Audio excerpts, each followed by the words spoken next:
programang ito ay rated SPG. Striktong patnubay at gabay ng magulang ang kailangan. Maaaring may masiselang tema, lengguwahe, karahasan, sexual, horror o droga na hindi angkop sa mga... Tila magkakampi na nga itong si Divina at ina nga nito ni Raymond.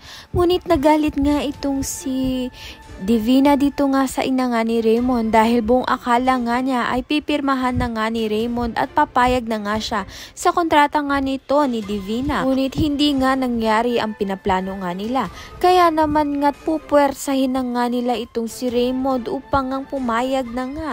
Kaya naman nga't pababagsakin na nga nila ang kumpanya nga nito ni Raymond upang pumayag na nga siya sa kontrata nga nito ni Divina. Sa kabilang banda naman nga ito nga si Xavier at Princess ay magkakaroon nga ng hindi pagkakaunawaan dahil nga sa kagagawan nga nito ni Liberty na i-flash nga ang video greet nga ng kanyang ina. Kaya naman nga't nagalit nga itong si Xavier sa ginawa nga nito ni Princess dahil alam na nga ng mga kaibigan niya at ang lahat ng bisita nga nito ni Xavier na nakakulong nga ang kanyang ina. Kaya naman nga't sinira nga raw ni Princess ang birthday party nga nito ni Xavier. Tuwang-tuwa naman nga ito ngang si Liberty dahil siya nga may kagagawan nga nito at umutos nga dito kay Princess na gawin nga ang video greet sa kanyang nakulong na ina. Tila lamang na naman nga ang kasamaan nga nito ni Liberty pati na nga rin ni Divina.